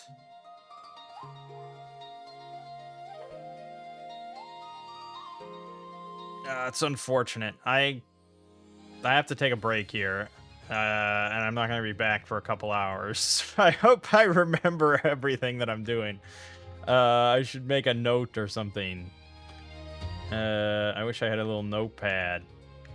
I do have a notepad. All right, I'm just gonna go open up my notepad and write a note here. Let's see. Rest on turn. Use planning to build hand. Try to get Banner of Fear to cancel all attacks on city. Yeah, I mean that's the main things I want to just keep in mind. But all right, I'll be back. All right, good. I am back.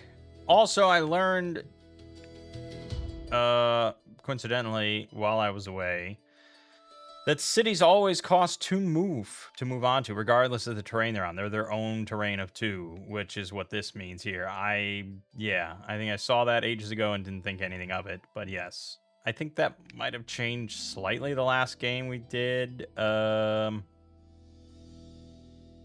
I think I was pretty boned either way on that game. All right, so we are in it. I have my notes that I took that we want to rest on this turn, use planning to build up our hand a bit more, and then try to get the Banner of Fear, which would be very big. So resting, let's talk about that. That's going to be over on our turn. So if you rest, you can play any number of special effects cards and healing cards as you want. But that's it. You can't do any movement or actions on this turn. And I don't think we would do any of that. We're on a burnt monastery, so we can't do any of that. Special effects stuff we could do. I could do maximal effect, and I could get 3 green crystals. That's something. We can do Circlet of Proficiency. But I think we're... I don't know, what are we waiting for? I think maybe it was Motivation is what we want to use that on. And we're going to use that on the turn we go in, I think, because then we'll get a blue token. And that's kind of it. So, no. Then, You always have to discard a card unless you have only wound cards in your hand, and then you can discard one wound card to your discard pile. But otherwise, we discard one non-wound card and any number of wound cards into our discard pile. So I think we're going to ditch Promise. Influence is no longer of any value to us. We're going to ditch that, and we're going to ditch this wound card. And that is our rest. And that's it.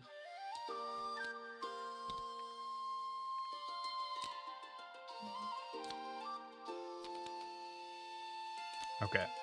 Now we drew another one. We can rest again. There's really nothing preventing us from doing that. It's generally not the most efficient way. It's really inefficient, to be honest. But if we're trying to just get the best possible hand, it keeps opening us up, especially with the planning, which increases our draw by 1. So we can draw up to 8 each time. We're just cycling through 2 cards at a time until I feel comfortable. At which point we will use Motivation to get 2 more cards and a blue token, and then we will go in. I feel relatively confident. I mean, we're going to be burning everything. We got Resistance Break, Cold Swordsmanship. We can use Mana Overload. We can use Maximal Effect for, max effect. So, I'm not unconfident.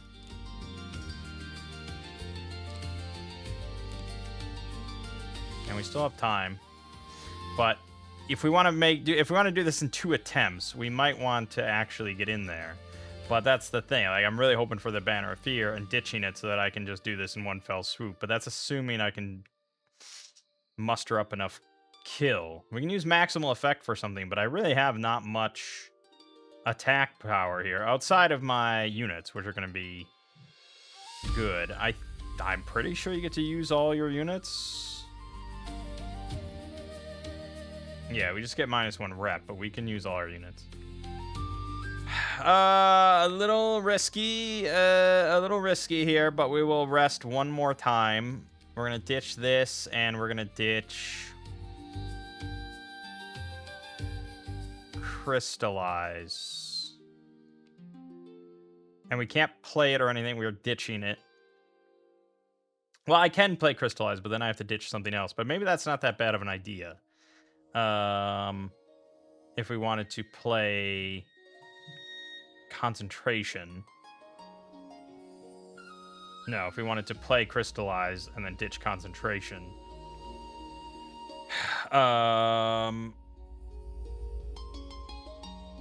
Maybe. So, yeah, well, the problem there with Crystallize, I'd get maybe a green crystal. That's actually not bad. I have 4 blues, 3 whites, 2 greens, 3 reds. So maybe white. But I have to pay a blue. No, let me just get this. So we get a white crystal. Okay. So I am allowed to do that, and then we can rest and ditch Concentration. I think that's... Or maybe that's not the best. Are we... I think we're assuming I'm going to get another move card. Yeah, 7 of my 14. Half of them are moves. So we'll ditch March. I think Concentration could still be pretty valuable.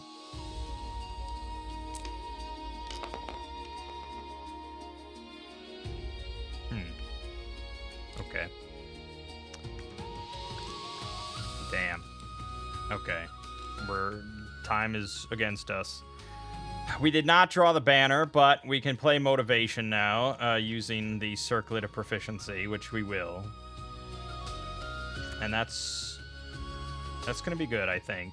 That's going to be pretty good either way, because we can then use the blue token on either Cold Toughness or to allow the Amatep Freezers to cause a target to not attack this combat and get -3 armor. Which we could use on, like, the Sorcerers or probably more likely the Fire Golems. Really clean them up. We can't use anything like that on the Guardsmen.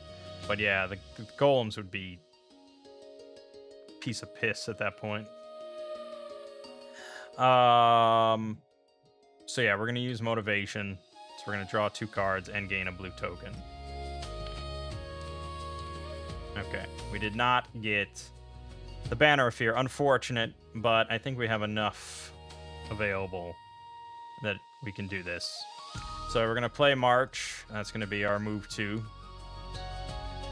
onto the Blue City. Okay.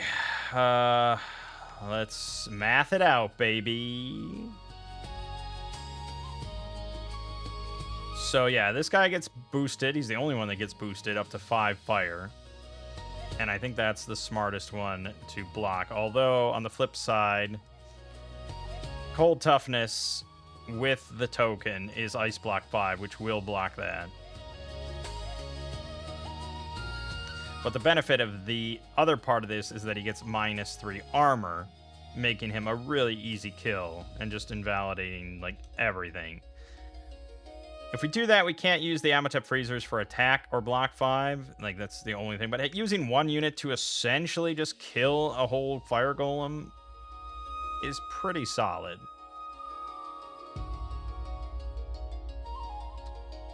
The only bummer of that is I don't have any other blue to generate. But I can use Concentration if I want.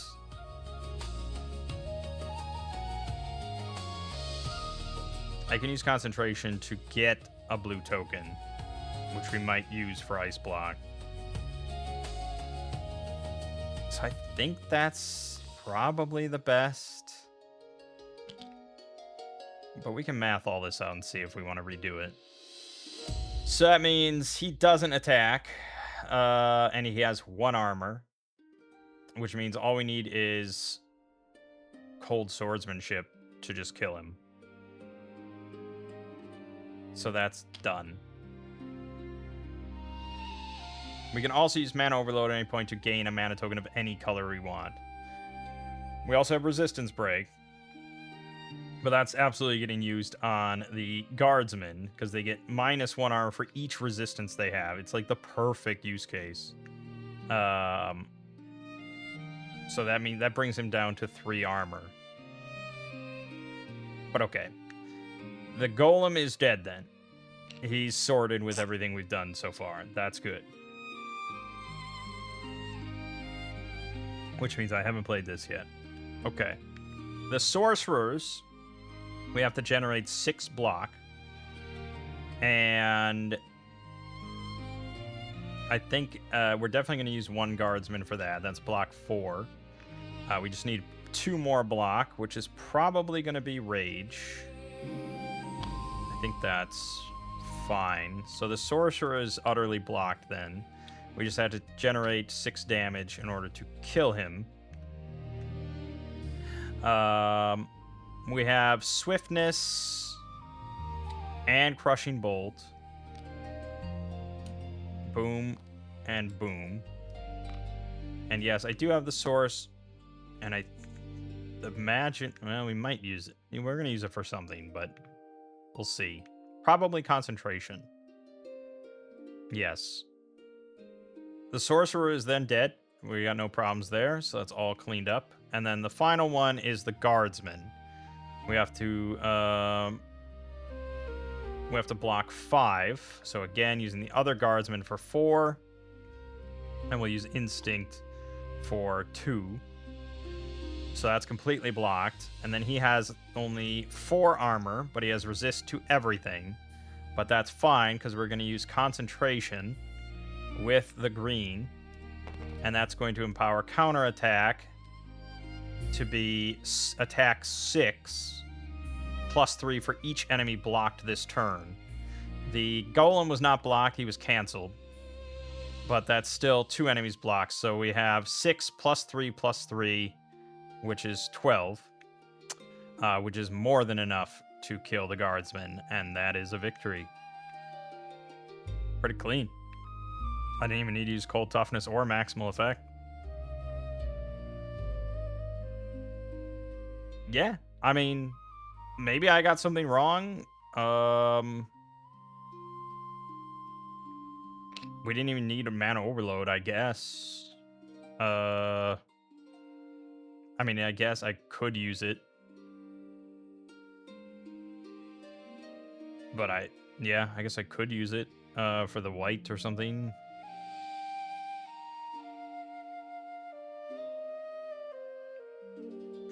Sure. Just in case. We still have another turn and stuff. But that is clean. I think, I mean, I don't know. It's not a video game, so I can't be fully confident I followed everything correctly, but that sounds all right. Not too bad. Resistance break helped a fuck ton. Picking this guy up helped a fuck ton. Just eliminating the golems for like one card. So yeah. Done.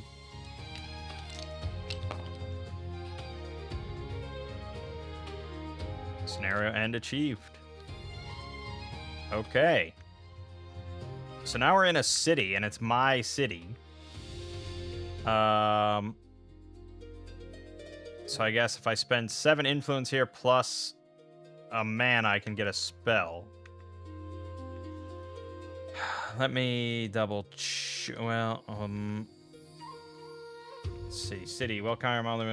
Play PvP comments not allowed here. Units with a city symbol can be recruited here. See the light side of the city card for other interaction options. During interaction in the city, players get influence bonus equal to the number of shield tokens they have here.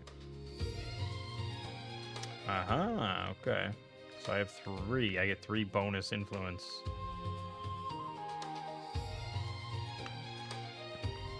What does that mean, the light side of the city card?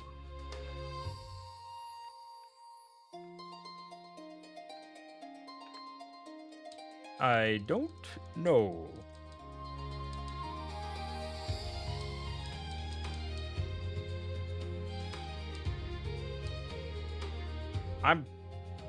I mean, it would be nice if it just stated that somewhere, what that means, but I'm pretty sure that means for this city, I can spend 7 influence and a mana to get a spell, so it's basically like a mage tower. We do want to do that because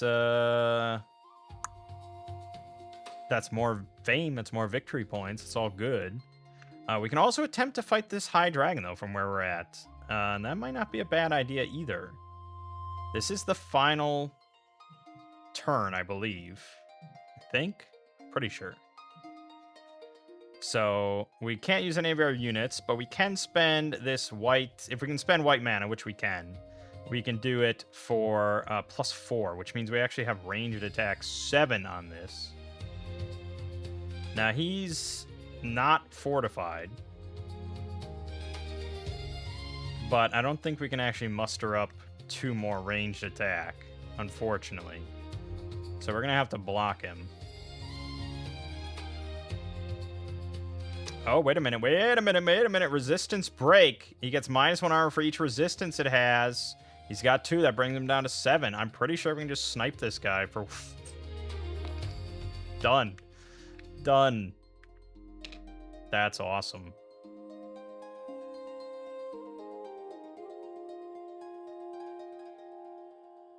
Yeah, I can't imagine really that having a better turn than that.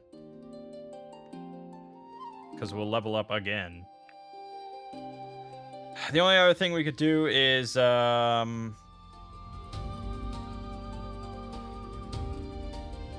special actions, but none of that really does anything. So, no, fuck it. We're just killing this thing. Done. Boom. So we made it actually to 68 fame. Yeah, level 8. Damn. Damn, what's our score? 114. That feels pretty good. Look at that. We have 4 advanced actions. We had 2 artifacts, 2 mana crystals, 3 healthy units. Hell yeah, keep them healthy. We had a keep. We conquered 2 monasteries. We did take 4 wounds that we never healed. But honestly, it could have been a lot worse than that. We conquered the city. We conquered all cities. Granted, yeah. There were 2 dummy cards left because we ended a little early and the round end was not yet called. So 114. still, but 68 base fame feels pretty good. Hell yeah. That's some fucking Mage Knight. I'm glad I wrote down those notes. But that's the thing. It's like, things can go wrong. You play kind of inefficiently, RNG or whatever, and it's like, oh, what am I doing? What am I doing? But, as long as you get a little progress and you build up a little bit, you can get these immense turns of just like, yeah, I fucking dominate this city. In one fell swoop like that. It's just so satisfying. My God. This dummy player didn't know what hit him. Yeah, it's just good, man. It's just such a good, well-designed puzzle. It's crazy there isn't, like, a second edition of this or, like, rip-offs of it, like copies that just kind of try to update it and improve it. Apparently there is another game that re-implements it, according to BGG, Star Trek Frontiers, but a lot of people say it's just not as good. And I don't think I would prefer that theme. Like, you just got cards with, like, Riker's face on it and stuff. It's just like, I like this. Mage Knight is ranked 40th overall of all board games. Star Trek Frontiers, 1,276. So, and people that really like Mage Knight have said that it just doesn't quite compare for some reason. Yeah, it's just really good. And, we got our first conquest victory, but, I guess we have to keep going to get the full conquest victory. But at the same time, it's like, I feel like I could play the first conquest another 3 times and maybe win one of them. That's kind of where I'm at. Like, I'm not that confident. I think if we play it again and I win again, then it's like, okay, I have the hang of this a little bit. We can maybe attempt the full conquest now. So I think we're going to do another first conquest. And we'll play as the last character we haven't played, Goldix.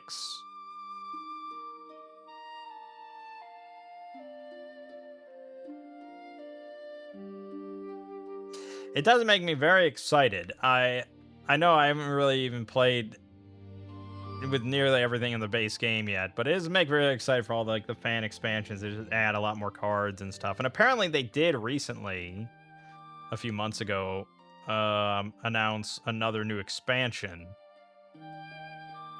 It's not even an expansion. It's actually a new standalone version of Mage Knight, kind of to introduce players to it.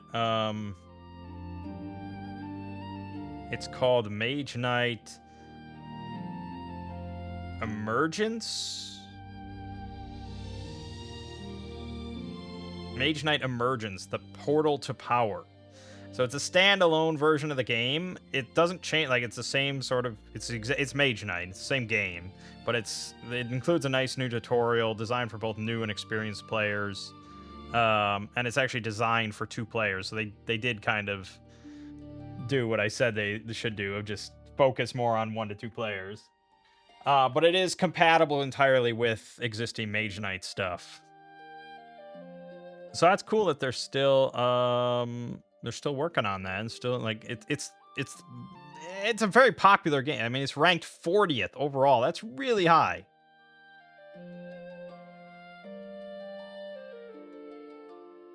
So they must still believe that it's got some potential for sales, and I feel bad. I think I'll probably just buy it just to support the whole thing. Like, I'm sure I should, and I will. I don't know if I'll actually physically play it, because this scripted thing is so nice and handy, especially for recording it. But yeah, I'm glad they're doing more. But yeah, I also want to see a lot of the fan stuff that people have put together, because that's probably really cool too. But there's just still a lot of official stuff we haven't looked at, because we do play with the Lost Legion stuff. That's in play now. But there's all the other scenarios we haven't played that aren't just Conquest. We haven't played with Krang, the Shades of Tesla monsters. Those are, I guess, sort of controversial in that they're really difficult. Like, it's definitely not for new players or anything like that. I don't know. We'll see. But we're definitely gonna do another one. bare minimum. It's just really satisfying. So yeah, I'm glad I finally discovered Mage Knight, even though I've owned it for a decade. All right, cool. My name is Mangg. This has been Mage Knight board game, and I'll see you fine folks next time.